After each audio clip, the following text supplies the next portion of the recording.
صلی علی سیدنا محمد وعلی آل سیدنا محمد وبارک وسلم۔ السلام علیکم عزیز طالبات، امید ہے اللہ کے فضل و کرم سے آپ سب خیریت سے ہوں گی۔ عزیز طالبات، آج کا موضوع حدیث نمبر 19 ہے۔ آئیں حدیث کا ترجمہ کرتے ہیں۔ عن ابی عباس عبداللہ بن عباس رضی اللہ عنہما قال، ابو العباس عبداللہ بن عباس رضی اللہ تعالی عنہما سے مروی ہے، فرماتے ہیں کنتو خلف النبی صلی اللہ علیہ وسلم یوما فقال، میں ایک روز رسول اللہ صلی اللہ علیہ وآلہ وسلم کے پیچھے تھا، آپ نے مجھ سے فرمایا یا غلامو، اے لڑکے، انی اعلمک کلمات، میں تجھے چند باتوں کی تعلیم دیتا ہوں۔ احفظ اللہ یحفظک، تو اللہ تعالیٰ کی حفاظت کر، اللہ تعالیٰ تیری حفاظت کرے گا۔ احفظ اللہ تجدہ تجاہک، تو اللہ تعالیٰ کی حفاظت کر، ہمیشہ اسے اپنے سامنے پائے گا۔ اذا سألت فاسأل اللہ، جب بھی کچھ مانگنا ہو تو اللہ تعالیٰ سے مانگ۔ وَإِذَا اسْتَعَنْتَ، اور جب بھی مدد طلب کرنی ہو فَاسْتَعِنْ بِاللَّهِ، بس اللہ تعالیٰ سے مدد مانگ۔ وَاعْلَمْ أَنَّ الْأُمَّةَ لَوْ اجْتَمَعَتْ عَلَىٰ أَن يَنْفَعُوكَ بِشَيْءٍ لَمْ يَنْفَعُوكَ إِلَّا بِشَيْءٍ قَدْ كَتَبَهُ اللَّهُ لَكَ، اور اچھی طرح جان لے کہ اگر ساری امت جمع ہو کر تجھے کوئی فائدہ پہنچانا چاہے تو اللہ تعالیٰ کے لکھے ہوئے کے سوا کوئی فائدہ نہیں پہنچا سکتی۔ وَإِنْ اجْتَمَعُوا عَلَىٰ أَن يَضُرُّوكَ بِشَيْءٍ لَمْ يَضُرُّوكَ إِلَّا بِشَيْءٍ قَدْ كَتَبَهُ اللَّهُ عَلَيْكَ، اور اگر ساری امت اکٹھی ہو کر تیرا کوئی نقصان کرنا چاہے تو اللہ تعالیٰ کے نوشتہ تقدیر کے سوا کچھ بھی نقصان نہیں کر سکتی۔ رفعت الاقلام، قلم اٹھا لیے گئے ہیں۔ وجفت الصحف، اور صحیفے خشک ہو گئے ہیں۔ رواہ الترمذی، اس حدیث کو امام ترمذی نے روایت فرمایا ہے۔ وقال حدیث حسن صحیح، اور اس سے حدیث حسن صحیح قرار دی ہے۔ وفی روایت غیر الترمذی، اور ترمذی کے علاوہ بعض دیگر کتب میں بھی یہ مروی ہے۔ احفظ اللہ تجدہ امامک، کہ تو اللہ تعالیٰ کی حفاظت کر، ہمیشہ اسے اپنے سامنے پائے گا۔ تعریف الی اللہ فی الرخاء، آسانیوں اور آسائشوں میں اللہ تعالیٰ کے ہاں اپنی پہچان کروا۔ یعرفک فی الشدۃ، وہ تجھے سختیوں میں پہچان لیا کرے گا۔ وعلم، اور خوب جان لے، ان ما اخطأک لم یکن لیصیبک، کہ جو چیز تجھ سے رہ گئی وہ تجھ کو ملنے والی نہ تھی۔ وما اصابک لم یکن لیخطئک، اور جو تجھے مل گئی وہ تجھ سے رہ جانے والی نہ تھی۔ وعلم، اور خوب جان لے، ان النصر مع الصبر، کہ اللہ تعالیٰ کی مدد صبر کرنے والوں کے ساتھ ہے۔ وان الفرج مع الکرب، اور یقیناً تنگی کے ساتھ فراغی ہے۔ وان مع العسر یسرا، اور بے شک ہر مشکل کے ساتھ آسانی ہے۔ عزیز طالبات، اس حدیث میں حدیث حسن صحیح کا ذکر ہوا۔ علم حدیث میں اس سے مراد وہ حدیث ہے جس میں صحیح حدیث کی تمام شرائط پائی گئی ہوں۔ اور وہ شرائط کون کون سی ہیں؟ کہ حدیث کو بیان کرنے والا یعنی راوی عادل ہو، عادل سے مراد ہے مسلمان ہو، عاقل ہو، پاکیزہ کردار کا مالک ہو، معتبر ہو، متقی ہو اور مضبوط قوت حافظہ کا مالک ہو۔ اور حدیث کو روایت کرتے ہوئے ابتدا سے لے کر انتہا تک بلا واسطہ حدیث حاصل کی ہو اور کسی بھی جگہ کوئی راوی ساکت نہ ہوا ہو، اسے حدیث حسن صحیح کہا جاتا ہے۔ اس حدیث کا موضوع مختار کل صرف اللہ ہے۔ اس کے سیاق و سباق کی جانب بڑھتے ہیں۔ عزیز طالبات، اللہ پر ایمان کا اہم ترین تقاضا ہے تقدیر اور توکل۔ تقدیر پر ایمان لانے کا مطلب یہ ہوتا ہے کہ اس بات کو مانا جائے کہ دنیا میں جو کچھ ہو رہا ہے سب اللہ کی طرف سے ہو رہا ہے، صرف اسی کا حکم چلتا ہے۔ توکل یعنی اللہ پر بھروسہ رکھے اور اس کی ذات سے مایوس نہ ہو۔ اسی طرح ایمان بالقدر کا تقاضا یہ ہے کہ انسان اپنی انتہائی کوشش کے بعد نتائج کو اللہ تعالیٰ کے حوالے کر دے اور قضاء و قدر سے جو کچھ بھی ظاہر ہے اس کے بارے میں یہ یقین رکھے کہ اس میں اللہ کی طرف سے کوئی بہتری ہے، اور یہ حسن ظن رکھے کہ اللہ کی حکمت کے تحت اس کی زندگی کی آسانی کے ساتھ جوڑ دیا گیا ہے کہ جن مشکلات کا سامنا کرنا پڑ رہا ہے یہ آنے والی زندگی میں خوشیوں کا مژدہ ہے، یعنی خوشیوں کی یہ خوشخبری ہے۔ عزیز طالبات، سلطان بہو رحمۃ اللہ علیہ فرماتے ہیں، جو دم غافل سو دم کافر۔ اس سے مراد یہ ہے اگر انسان دنیا کی سوچوں میں گم ہے اور اپنے مالک و خالق سے بے خبر ہے، سو دم کافر، تو وہ اللہ کا انکاری ہے، کیونکہ وہ دنیا کی محبت میں گرفتار ہے۔ جبکہ سچا مومن وہ ہے جس کی ہر سانس اپنے رب کی خاطر نکلتی ہے۔ اللہ تعالیٰ نے انسان کو پیدا کیا، اس کی تمام روحانی، معاشرتی، معاشی اور سماجی ضروریات کو پورا کرنے کی ذمہ داری لی ہے۔ اسی نے زندگی دی ہے اور وہی موت بھی دے گا۔ اسی نے انسان کو صحت و تندرستی دی ہے اور وہی انسان کو عروج تک پہنچاتا ہے، اور وہی خالق بھی ہے اور رازق بھی ہے۔ مرنے کے بعد اسی کے پاس لوٹ جانا ہے۔ ہر انسان کو چاہیے کہ ہمیشہ اسے یاد کرتا رہے۔ جو شخص جتنا خدا کو یاد کرے گا اللہ اسے اتنا ہی نوازے گا، بلکہ اللہ نے تو یہاں تک ارشاد فرمایا ہے کہ اگر تم چاہتے ہو کہ میں تمہیں یاد کروں تو اس کے لیے لازم ہے کہ تم میرا ذکر کرو۔ ارشاد ربانی ہے، فَاذْكُرُونِی أَذْكُرْكُمْ، فَاذْكُرُونِی، پس تم مجھے یاد کرو، اذکرکم، میں تمہیں یاد رکھوں گا۔ اسی مفہوم سے متعلق حدیث قدسی ہے۔ حدیث قدسی سے مراد وہ حدیث ہوتی ہے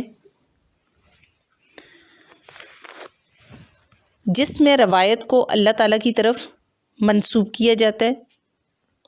حدیث قدسی کے معنی اللہ کی جانب سے اور الفاظ رسول اکرم صلی اللہ علیہ وآلہ وسلم کی جانب سے ہوتے ہیں۔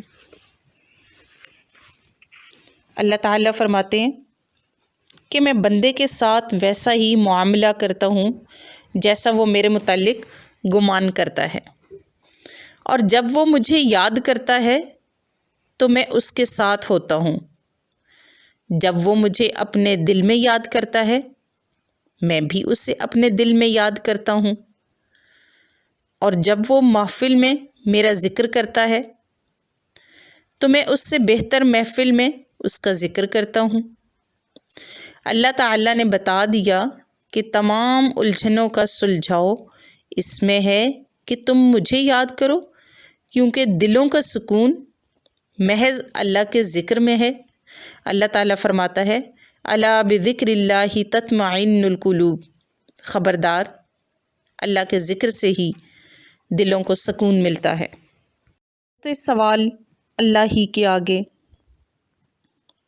یعنی کوئی بھی چیز مانگنی ہو، سوال کرنا ہو تو ہاتھ اللہ کے سامنے ہی پھیلائے جائیں۔ سب کچھ دینے والا اور سب کچھ عطا کرنے والا اللہ ہی ہے، لہٰذا ہمیں صرف اسی کے سامنے دامن پھیلانا چاہیے، اس کے سوا کوئی دے سکنے والا نہیں، کیونکہ سب کچھ اسی کے قبضہ اور اسی کی ملکیت میں ہے۔ دنیا والوں سے مانگنے میں شرم مانے ہو سکتی ہے، عزت و وقار میں کمی آ سکتی ہے، اور ناراضگی کا بھی خدشہ ہوتا ہے۔ اس کا دربار ایسا ہے کہ اس سے مانگنے میں شرم نہیں آتی، نہ اس سے مانگنے سے عزت و وقار میں کمی آتی ہے، بلکہ وقار بڑھتا ہے۔